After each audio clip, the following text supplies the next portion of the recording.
예수님께서 예루살렘에 입성한 장면은 사복음서가 모두 다 기록하고 있는 부분입니다. 사복음서에 예수님의 행적이 다 기록됐다라고 하는 것은 그 부분이 굉장히 소중하거나 아니면 예수님이 평소에 강조하셨거나 그리고 이 사건은 잊어서는 안 될 사건이라는 것을 이야기할 때 사복음서에 다 기록되는 것이죠. 예수님이 잡히시기 전에 있었던 사건은 사복음서에 모두 다 기록되어 있고 그리고 예수님께서 십자가에 달리시는 사건은 다 사복음서에 기록되어 있습니다. 그와 마찬가지로 오늘 본문의 말씀이 사복음서 모두에 다 기록되어 있습니다.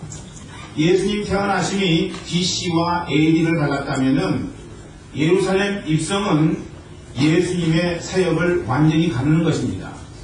그러니까 여러분, 예루살렘 입성 전에 예수님 삶은요, 하나님 능력을 보이시는 삶이었습니다. 전능하신 하나님이 갖고 계신 능력을 우리 주님께서 완전히 보이셨다는 것입니다. 또 반면에 예루살렘 입성 후에는요, 우리 예수님께서 능력을 나타내기보다는 고난받는 종의 모습으로 이렇게 응답해 주십니다. 이 둘 사이에 오늘의 본문이 자리 잡고 있다는 것입니다. 사람들은 본문 이전에 예수님의 전지전능한 능력을 많이 보았습니다. 체험했고요. 예루살렘 입성 바로 이전에 예수님은 소경 바디메오의 눈을 뜨게 하십니다. 그리고 며칠 전에는요, 죽었던 나사로를 무덤 앞에 가셔서 나사로야 나오너라 이렇게 말씀하시면서 나사로가 죽었음을 다시 한번 부활의 은총으로 보여주십니다. 그것은 우리 주님께서 부활하실 것이라고 하는 소망을 보여주신 사건이라고 저는 생각을 합니다. 마태복음에 보면 이런 예수님의 능력을 본 세베대의 아내가 예수님 앞에 자기의 아들들을 청탁합니다. 뭐라고 청탁합니까? 예수님 정권을 잡으면은 우리 두 아들들을 당신의 요직에 앉혀주시기를 원합니다. 여러분, 다른 제자들이 그렇게 청탁하는 그 세베대의 아내의 모습을 보면서 굉장히 마음속에 분이 여겼다. 성경은 그렇게 이야기하고 있습니다. 그러니까 세베대의 아내가 자기의 아들들을 예수님 앞에 청탁하는 그 모습을 보면서 다른 제자들도 나도 그렇게 되기를 원한다는 마음이 분명히 자리 잡고 있었을 것입니다. 그러니까 당시 예수는요, 새로운 나라의 혁명의 중심에 있게 되었습니다. 그 예수가 지금 예루살렘 성에 입성한 거예요. 그리고 모든 사람이 그를 맞이하게 됩니다.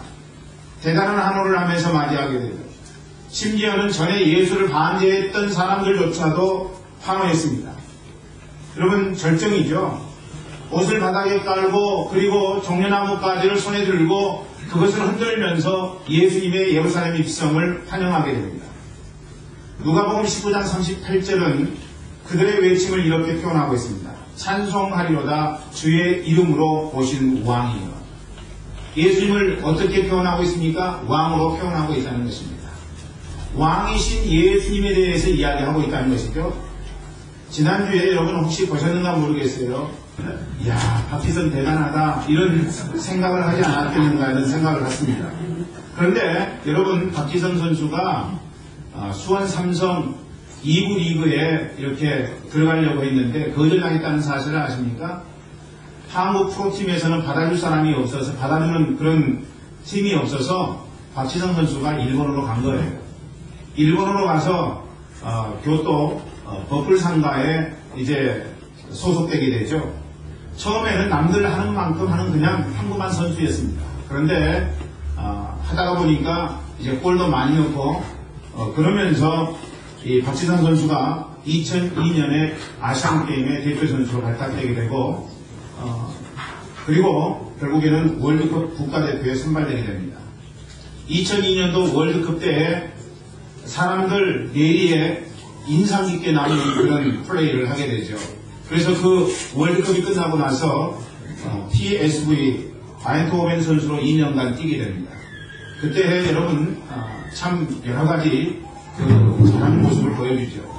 그리고 나서 여러분들이 잘 아시는 맨체스터 유나이티드로 이적을 하게 되죠. 여러분, 그 결과 지금 그는 인생의 한분기를 맞이하고 있습니다. 인생 역전이라고요. 인생 역전인 것입니다. 선수로 취급도 안 해주었던 그런 전적도 있었는데 대학도 졸업하지 못하고 고등학교 졸업하고 대학 다니다가 중퇴했었는데 그런 선수가 여러분 지금 몇백만짜리 그런 선수가 됐다라고 하는 것입니다. 마치 갈릴리촌 동네에서 시작한 예수가 예루살렘에 진출한 것은 어쩌면 그 인생 속에서 성공한 모습으로 보여줄 수 있다는 것입니다. 사람들은 아마도 예수 그리스도에 대해서 그런 마음을 가졌으리라고 저는 생각을 합니다. 정치적인 성공 아니겠습니까? 모든 사람들이 지금 예수를 자기들을 새롭게 해줄 그런 사람으로 인정하고 생각하고 있다는 사실입니다. 요한복음 12장 19절은 사람들의 그에 대한 추종을 이렇게 진술하고 있습니다. 보라 온 세상이 저를 쫓는도다. 온 세상이 예수님을 쫓았다고 그렇게 성경은 기록하고 있다는 것입니다. 당시 예루살렘에는요 6월절 의식을 참여하기 위해서 많은 사람들이 성지로 모여들었습니다. 수만 명의 지도자들이 지금 예루살렘에 와 있다고 하는 것입니다. 이들 눈에는요 예수가 자기의 나라를 만드는 것처럼 비추어졌을 것입니다. 하나님의 나라를 건설할 것이라고 하는 생각에 그들은 조금도 생각하지 못했다고 하는 것입니다. 폭정에 시달린 하층민, 혁명을 통해서 기회를 노리던 사람들, 못 살겠다 가라고자고 생각하는 보통 사람들을 모두 다 예수를 환영했습니다. 그들은 예수와 함께하는 승리의 함성을 지금 지르고 있는 중입니다. 그런데 일주일도 안 돼서 그들은 그렇게 열렬하게 예수님을 환영했건만 그 승리의 함성을 야유로 바꿔버리고 맙니다. 그리고 자기들이 찬양하던 그 사람을 붙잡아 처형하는 데에 이르게 되죠. 호산나를 외치던 입술은 저를 십자가에 못 박으라고 하는 그런 말로 바뀌어지고 말았습니다. 그리하여 다윗의 자손 예수는 사형수로 전락해 버리고 말았던 것입니다. 무엇 때문일까요? 여러분 그렇게 열렬하게 환영했던 그 군중들은 무엇 때문에 순식간에 그 예수를 십자가에 못 박으라고 소리 지르는 그런 사람이 되었을까요? 여러분 저는 오늘 그 이유에 대해서 두 가지로 생각을 해보고자 합니다. 첫째로는요 예수님 예루살렘 입성은 승리의 입성과는 완전히 거리가 먼 입성이었기 때문이라고 하는 것입니다. 예수님의 모든 사역은요 예루살렘으로 들어가기 위한 에피타이즈였습니다. 그렇다면 예수님은 왜 예루살렘으로 들어가시고자 했을까요? 33년 사시면서 행했던 모든 일들이 예루살렘 성으로 들어가기 위한 하나의 준비에 지나지 않았다라고 하는 것. 그렇다면 예수님께서는 왜 예루살렘으로 들어가려고 하셨느냐는 이야기입니다. 그것은 십자가 때문이었습니다. 십자가 때문에 예수님은 예루살렘으로 들어가셔야 됐고 그리고 그 십자가를 지시기 위해서 예수님은 자기의 인생을 하나씩 준비했던 것입니다. 사실 예수님이요 십자가를 지지 아니하면은 이 땅에 오실 이유가 아무것도 없습니다. 십자가 때문에 예수님께서 이 땅에 오셨다는 것입니다. 그래서 예수님께서 하신 모든 사역의 키포인트는요 십자가예요. 십자가 외에 다른 것을 설명할 수가 없다는 것입니다. 예수님은 십자가를 향해서 그래서 3년 6개월 동안 제자들을 데리고 다니면서 공생애를 시작한 이후에 한 발자국 한 발자국 예루살렘을 향해서 발걸음을 내디뎠던 것입니다. 더욱이 우리 예수님은요 평소에도 예루살렘에 가면 나는 죽는다라는 말씀을 누누이 하셨습니다. 갑자기 제자들에게 나 죽는다라는 말씀을 하신 것이 아니고 3년 6개월 동안 따라다니는 제자들에게 늘 계속해서 예루살렘에 들어가게 되면 죽을 것이라는 말씀을 하셨다는 거예요. 그런데 그런 말씀을 하니까 베드로가 뭐라고 응답했습니까? 그리 될 수는 없습니다. 그리 될 수는 없습니다, 주님. 그때 우리 주님께서 베드로를 향해서 하신 말씀은 사단아 물러가라. 너는 나를 넘어지게 하는 자로다. 그 말씀은 무슨 말씀입니까?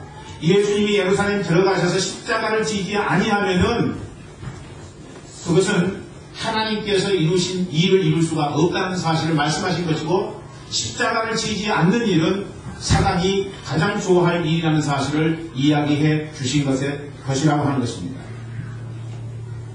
여러분 그래서 우리 주님께서는 오래전부터 예정되어 왔던 수순을 밟기 위해서 하나씩 예루살렘을 향한 준비를 하셨던 것입니다. 승리자로서 사람들의 환호를 받기 위해서 예루살렘에 온 게 결코 아니라고 하는 거예요. 그런 측면에서 생각해 볼 때 우리는 너무나도 사람들의 환호를 의식하는 건 아닌가, 오늘 이 시간 좀 생각해 보기를 바랍니다. 하나님의 음성은 안중에 없는 것 아닙니까, 여러분? 우리가 하나님을 믿는 사람들이고 그리고 예수 그리스도의 말씀을 따라서 응답하는 사람들인데 너무나 하나님의 말씀이나 예수 그리스도의 말씀과는 상관없는 삶을 살고 있지는 않는지요. 그저 사람들에게 영광을 받으면 된다 이런 생각 속에 사로잡혀 있지는 않는지요. 여러분, 그리스도인이라고 하는 아이덴티티가 없어도 상관없어요. 혹시 여러분 그런 삶을 살고 계시지는 않습니까? 우리가 이 땅을 살면서 우리의 마음속에 가져야 되는 것은 나는 그리스도인이고 그리스도인으로서 내가 적어도 살아야 될 삶의 요소와 삶의 모양이 있다는 사실, 그것을 늘 간직하며 살아야 되는데 그리스도인으로서 그런 삶을 살지 않아도 전혀 상관없는 인생이라면 여러분 그것은 하나님이 우리의 삶에 대해서 인정해주지 않는 삶이 되고 말 것이라는 이야기입니다. 사람에게 박수 받으면 그것으로 그만이에요. 사람들이 나를 좋아하면 그것으로 그만인 삶을 여러분 살고 계시지는 않느냐는 것입니다. 하나님께서 아니라고 말씀하셔도 괜찮아요. 여러분 그렇지 않습니까? 문제될 것 없다고 생각을 합니다. 그것이 우리의 연약한 모습이고 우리의 삶일 수 있다는 것입니다. 하나님의 선하시고 기뻐하시고 온전하신 뜻이 무엇인지 분별해야 함에도 불구하고 우리가 그렇게 살지 못한다는 거예요. 어떻게 하나님 뜻을 분별해요? 하나님 뜻은 무엇입니까? 우리를 향하신 하나님의 계획은 무엇입니까? 여러분 우리는 삶 속에서 매 순간순간마다 그런 하나님의 뜻을 알아차리고 응답하는 삶을 살아야 되지 않겠습니까? 하나님 뜻을 구할 때 우리는 말씀으로 인도함을 받는다고 이야기합니다. 그렇습니다, 여러분. 우리가 하나님의 인도함을 받을 때 하나님의 말씀이 내게 주어지지 아니하면 우리는 움직일 수 없는 삶이라고 하는 것입니다. 평소와 같이 내가 하나님의 말씀을 읽을 때 하나님께서 당신의 뜻을 계시해 주시고 또 보여주시고 인도해 주신다고 하는 것입니다. 내 마음속에 하나님의 놀라우신 감동의 능력으로 역사하신다는 거예요. 그러니까 평소에는 내가 그 말씀을 읽어도 감동이 없었는데 하나님께서 당신의 뜻을 계획하시고 인도해 주실 때 우리가 하나님의 말씀을 보면 그 말씀을 통해서 역사해 주신다는 거예요. 오늘 이 시간에도 평소에는 그냥 듣던 하나님의 말씀이었는데 그 말씀이 그냥 듣던 말씀으로 역사되지 아니하고 내 마음 가운데 강한 감동으로 다가온다면 오늘 하나님께서 여러분에게 말씀을 통해서 인도하시는 역사라고 하는 것입니다. 뿐만 아니라 여러분 우리는 하나님의 말씀을 통해서 인도함을 받기도 하지만 기도 생활을 통해서 하나님의 인도하심을 받기도 합니다. 그렇지 않습니까? 기도하면 하나님께서 우리에게 말씀해 주세요.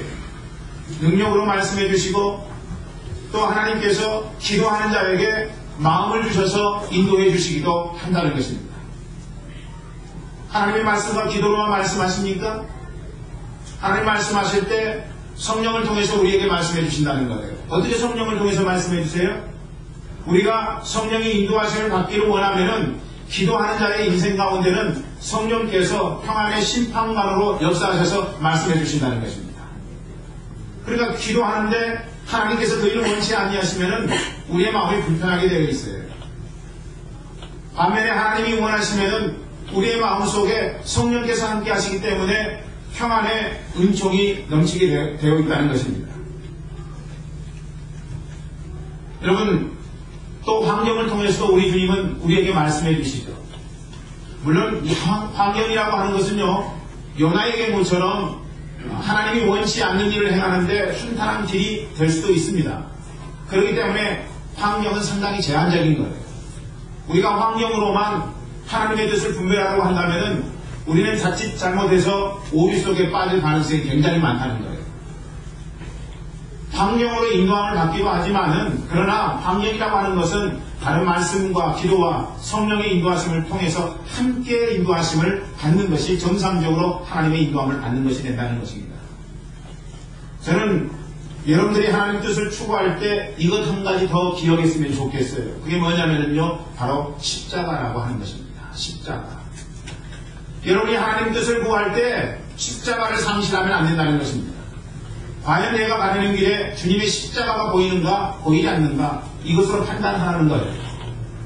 내가 지금 가고자 하는 길, 하나님께서 말씀하셔서 인도함을 받으려고 하는 길, 하나님께서 이것을 선택해야 되느냐 저것을 선택해야 되느냐 갈림길 속에 있는데 그 갈림길 속에 영광만 보이지 하나님의 십자가가 보이지 않는다면 그것은 하나님의 인도하심이 아닐 수 있다는 것입니다.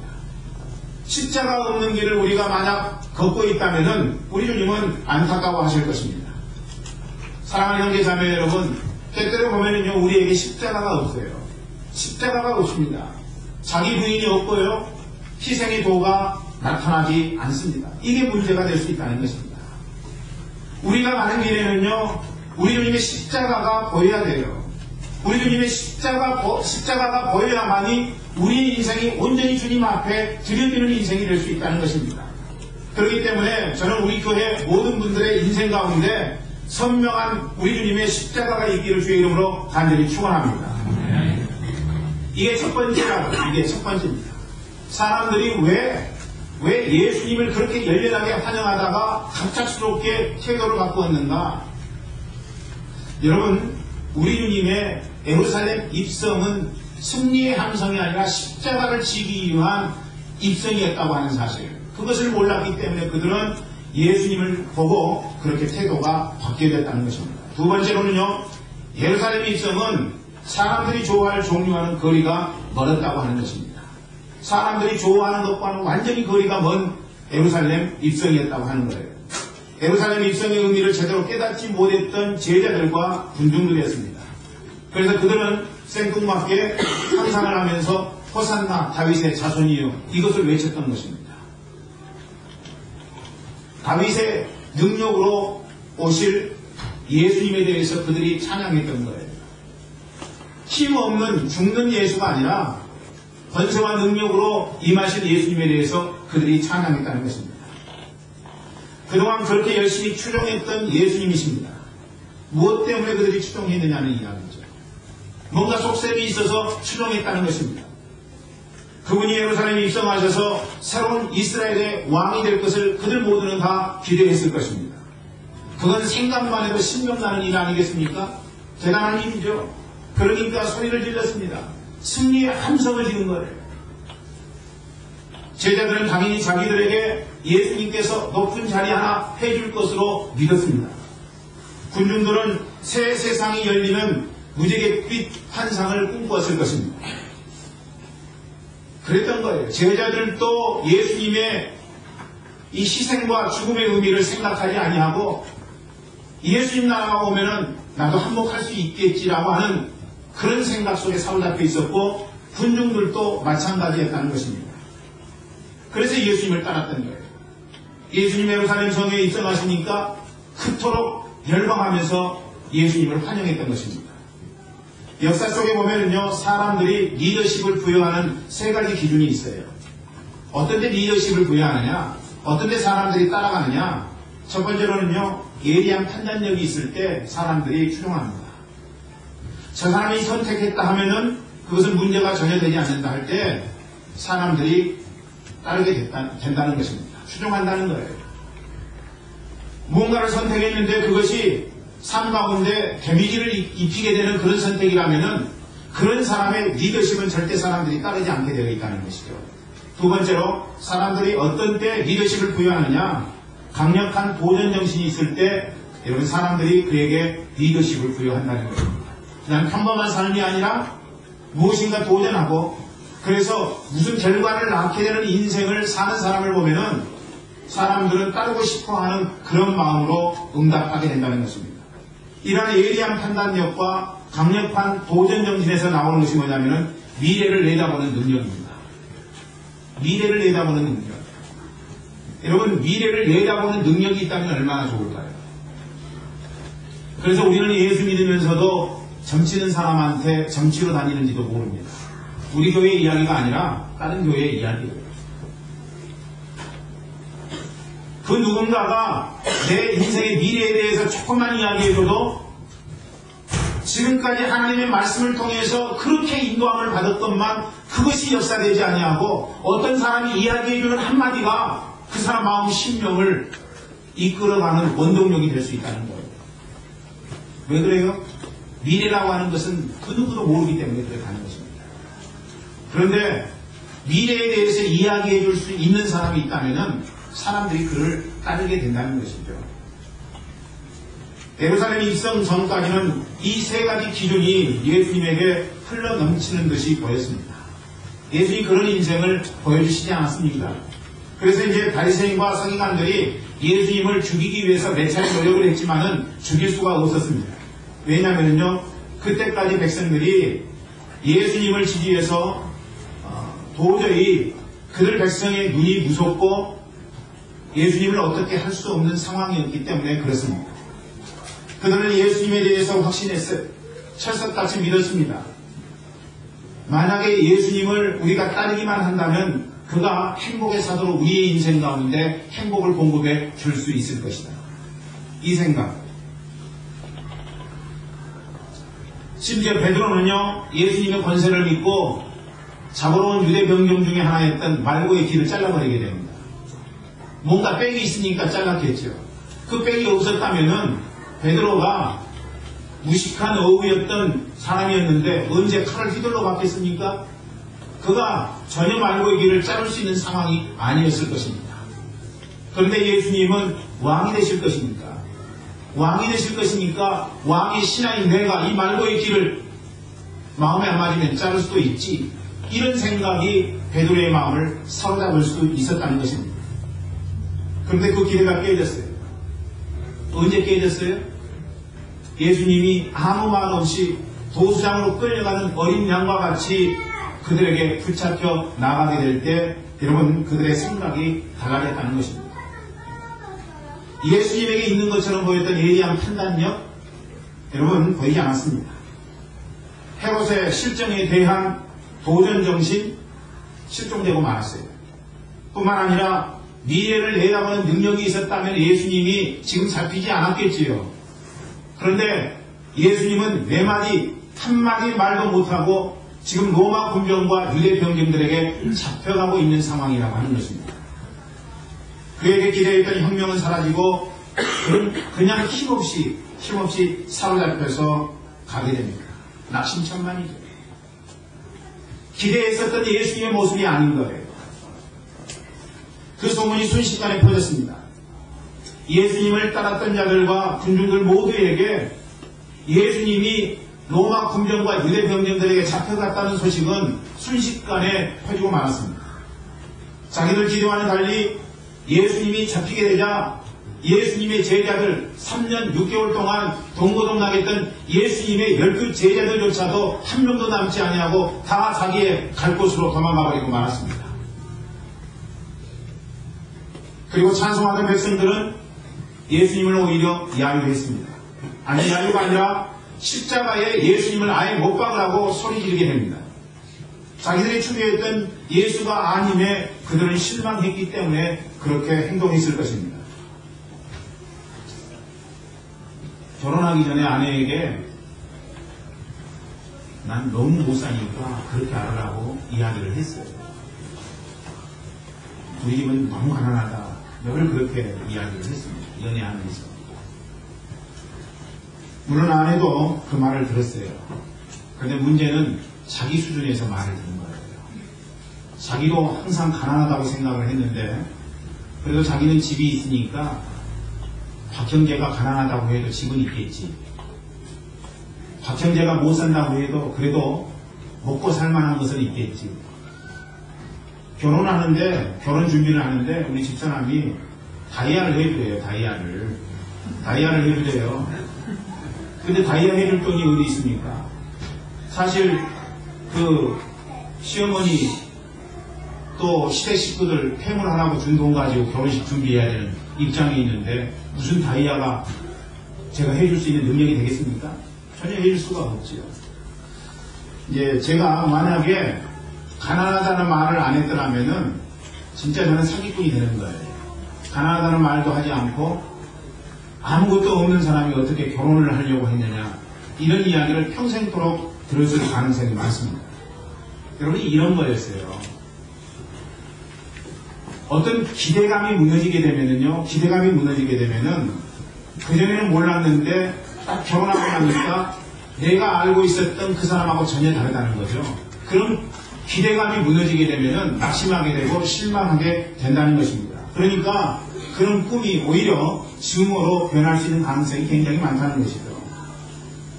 여러분, 예수님께서 자기들을 구원해줄, 자기들의 어려운 형편과 환경을 새롭게 해줄 그런 힘과 능력의 왕으로 그들 가운데 임할 줄 알았다는 거예요.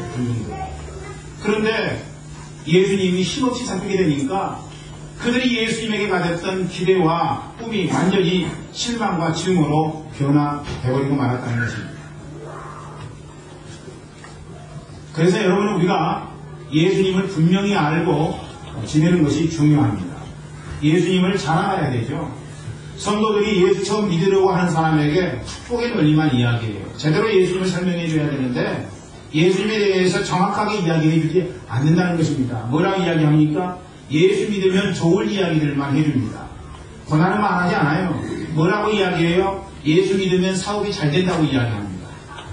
예수 믿으면 사업이 잘 되니까 예수님 믿고 따라와 보세요. 이렇게 이야기를 한다고. 예수 믿으면요 건강을 누릴 수 있다고 이야기합니다. 예수 믿으면 자녀가 잘 풀린다고 이야기합니다. 맞는 말이에요? 틀린 말이에요? 맞는 말이에요, 여러분. 예수 믿으면 그런 은혜와 사랑이 주님으로부터 공급됩니다. 그런데 그것만이 아니라고 하는 것입니다. 우리가 분명하게 이야기해 줘야 될 것은 예수 믿으면 주님께서 주시는 축복과 은혜가 있지만은 그러나 여전히 우리의 삶 가운데 고난이 있을 수 있다는 사실을 이야기를 해줘야 된다는 것입니다. 실패가 있을 수 있다는 사실을 이야기해 줘야 된다는 거예요. 인생 살다 보면 병에 걸리기도 하고 우리가 경험해보고 싶지 않은 암에도 걸려서 죽게 될 수도 있다는 사실을 분명하게 이야기해 줘야 된다는 것이죠. 이거 이야기하지 아니하고 좋은 것만 이야기하면 결코 그것은 잘못 이야기한 것이라는 이야기예요. 그러니까 예수 믿어도 여전히 어려움이 있을 수 있습니다. 예수 믿어도 여전히 어려움이 있는데 그것을 경험하게 되면은 그때 그 친구가 이야기해 줄 것은 이것이 아니지 않는가 이런 마음이 드는 거예요. 그때 여러분 사람들이 어떤 마음을 갖게 돼요? 배신감을 갖게 된다는 것입니다. 그래서 생각대로 안 되면 좌절하고 낭망해요. 그렇지 않습니까? 저는 여러분들이 예수님에 대해서 소개해 줄 때 믿음의 자존감을 갖도록 인도해 주기를 소망합니다. 여러분, 믿음의 자존감은 어떻게 할 때 생기는 것입니까? 우리가 예수 그리스도를 믿으면은 복 받는 것 말고 하나님께서 우리에게 주시는 은총이 많다는 거죠. 그게 뭐예요? 바로 우리는 죄로 말미암아 죽을 수밖에 없었었고 하나님의 심판을 받을 수밖에 없었는데 예수를 믿음으로 말미암아 우리가 더 이상 죄 가운데 있지 아니하고 의인이 됐다라고 하는 사실을 우리는 이야기해 줘야 될 것입니다. 뿐만 아니에요. 여러분, 우리가 이야기해 줘야 될 것이 무엇입니까? 이 땅에 여러분 부모가 있는 자녀들도 있고 부모가 없는 고아들도 있습니다.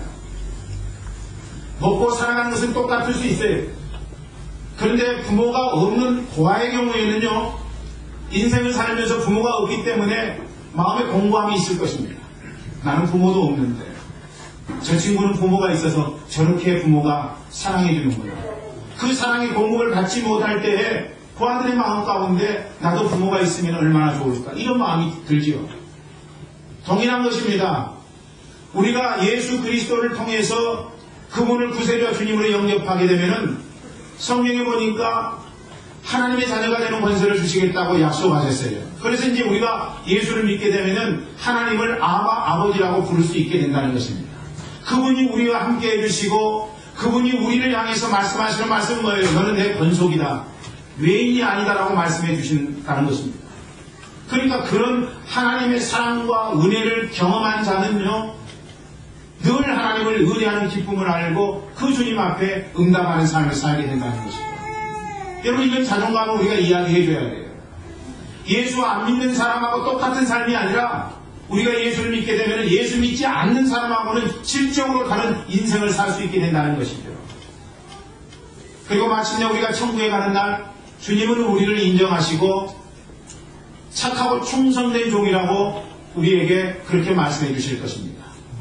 뿐만 아니라 이 세상 살면서 당했던 억울함, 고난과 아픔, 우리 주님께서는 우리가 천국에 가는 그날 우리에게 그렇게 행했던 사람들을 심판하시고 그리고 우리의 마음을 시원하게 해드리는 은총이 있게 해줄 것입니다. 그렇기 때문에 여러분 우리가 예수 믿는 건 아니겠어요? 유한한 이 땅에서 영원하신 하나님을 믿고 섬긴다는 것, 이것은 얼마나 귀한 일이고 소중한 것인지 모릅니다. 단순하게 복받기 위해서, 이 세상 안 되는 것 잘 되도록 하기 위해서, 여러분 그 정도 수준 가지고 우리가 예수 믿는 것이 결코 아니라고 하는 것입니다. 사랑하는 형제자매 여러분, 여러분은 오늘 무엇을 생각하고 무엇을 추구하고 계십니까? 동상이몽도 이런 동상이몽이 없습니다. 여러분 왜 예수를 지지하고 계십니까? 여러분 나름의 성공을 위해서, 복을 위해서, 그리고 형통한 삶을 위해서 그렇게 살고 있다면, 그렇게 신앙생활하고 있다면은 여러분은 허물찬 것이나 다름없는 삶이라고 하는 것이죠. 예수 안 믿어도 그런 종류의 삶을 사는 사람들이 얼마든지 있을 수 있다는 것입니다. 아니 오히려 재산을 예수 안 믿는 사람들이 더 많이 갖고 있어요. 그렇지 않습니까? 그렇다면 뭘 봐야 됩니까? 우리의 죄악을 위해서 죽으신 예수, 그분을 우리가 볼 수 있어야 된다고 하는 것입니다. 그분을 보고, 그리고 그분을 처음 한 인생은요, 어떤 삶을 살게 되어 있어요? 아직도 예수님 모르는 분들을 위해서 내가 십자가를 져야 될 것은 어떤 것인가? 내가 져야 될 십자가를 바라본다는 이야기죠. 내 영혼의 주인이신 그분의 원하시는 바가 무엇인지 들으려고 할 것입니다. 아니 그분의 입장에서 삶을 생각하고 그리고 인생들을 생각하게 될 것입니다. 우리의 삶 속에 기대가 크면요 실망도 큰 법입니다. 작은 것 탐하다가 늘 큰 것을 놓칠 수가 있다는 것이죠. 예수님 믿고 무슨 형제하라고 생각하지 마십시오. 뽐나는 거 기대하지 마십시오. 생명 대신 예수님을 실제적으로 내가 모시고 그분과 함께 동고동락하는 삶을 여러분 기대하시라는 것입니다. 그리고 그분의 말씀에 귀를 기울이라는 거예요. 갈라디아서 2장 20절은 무엇을 우리에게 말씀해주고 있습니까? 내가 그리스도와 함께 십자가에 못 박혔나니. 십자가는 죽음이라고 여러분에게 말씀드렸습니다. 철저하게 내 마음대로 살던 삶에서 이제는 내가 탈피하여 내 인생 자체가 그냥 죽어버렸다고 바울은 갈라디아서에서 그렇게 고백하지 않습니까? 죄인 중에 괴수였던 나는 죽었다라고 이야기하고 있어요. 갈라디아서 2장 20절을 통해서도 내가 그리스도와 함께 십자가에 못 박혀 죽었다고 이야기하죠. 여러분 그러므로 오늘 인생을 살아가되 우리 스스로는 죽어야 된다는 것입니다. 뭐가 살아야 돼요? 내 안에 예수께서 사셔야 된다는 것이죠. 내가 그리스도와 함께 십자가에 못 박혀 죽었나니 그런즉 이제는 내가 산 것이 아니요 오직 내 안에 누가 산 것이라? 그리스도께서 사신 것이다. 이제 내가 육체 가운데 사는 것은, 이 땅에 사는 것은 나를 위하여 자기 몸을 버리신 하나님의 아들을 믿는 믿음 안에서 사는 것이다. 할렐루야. 여러분 이 고백이 매일 우리의 삶 속에서 고백되어지고 새롭게 되어져야 된다는 것 아니겠습니까? 이것 아니면 언제든지 우리는 제자들처럼 그리고 군중처럼 변할 수 있다는 거예요. 예수님의 마음을 향하여 그분의 십자가를 우리의 십자가로 삼으십시다. 엉뚱한 꿈 꾸면서 호산나 다윗의 자손이여 하지 마십시오. 하나님의 마음, 그 마음이 어떤 마음이 여러분 알고 계세요? 그 하나님의 마음, 그것을 저는 우리의 꿈과 비전으로 삼기를 원합니다. 우리 모두가 그렇게 돼야 되지 않겠어요? 이제 오늘부터 고난주간이 시작됩니다. 여러분 고난주간 한 주간 동안 어떻게 보내시겠습니까? 그냥 아무 생각 없이 내 인생 잘 되면 그것으로 그만이다라고 생각하면서 사시겠습니까? 아니면 주님의 십자가를 묵상하면서 우리 주님께서 우리에게 원하시는 뜻이 무엇인지 그것을 꼼꼼히 곱씹고 되새기면서 그렇게 한 주간을 보내시겠습니까? 이번 한 주간이 여러분 모두 다 십자가로 나아가 예수 사랑 깨닫는 한 주간이 되기를 주의 이름으로 축원합니다. 아멘. 지금은 우리 주 예수 그리스도의 놀라우신 은혜와 아버지 하나님의 극진하신 사랑하심과 성령의 감화 내를 충만하십니다. 오늘 십자가 사랑 잊지 아니하고 늘 마음속에 새기며 세상 사람들이 갖는 성공을 위한 것이 아니라 우리 주님 기뻐하시는 십자가 대속의 은혜 앞에 응답하기를 마음 가운데 작정하고 그리고 주님의 십자가를 늘 지고 가기를 결단한 주의 귀한 백성들 머리 위에 가정 위에 하는 모든 일들 가운데 지금부터 영원토록 함께 계시기를 간절히 축원하옵나이다. 아멘.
프라하 방문하여 예배한 차경준 전도사님과 김지선 사모님 하나님께서 기억하여 주셔서 교회를 섬길 때마다 주님의 기름 부으심과 은혜가 충만하도록 도와주시옵소서.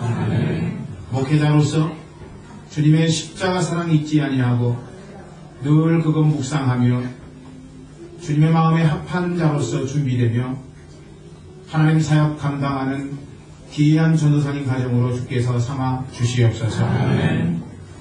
딸을 아가미 그를 주께서 기억하시고 하나님 참으로 저가 프라하 한인교회에 뿌리 내릴 수 있도록 주의 은혜와 사랑으로 붙잡아 주시옵소서. 배정할 형제님을 주께서 기억하시되 여행 중에 방문하였사오니 저의 인생길을 주께서 책임지시고 주님 은혜 안에 거할 수 있도록 축복하여 주시옵소서. 지금은 우리 주 예수 그리스도의 놀라우신 은혜와 아버지 하나님의 극진하신 사랑하심과 성령의 감화 내를 충만하시며 오늘 십자가 사랑 잊지 아니하고 늘 마음속에 새기며 세상 사람들이 갖는 성공을 위한 것이 아니라 우리 주님 기뻐하시는 십자가 대속의 은혜 앞에 응답하기를 마음 가운데 작정하고 그리고 주님의 십자가를 늘 지고 가기를 결단한 주의 귀한 백성들 머리 위에 가정 위에 하는 모든 일들 가운데 지금부터 영원토록 함께 계시기를 간절히 축원하옵나이다. 아멘.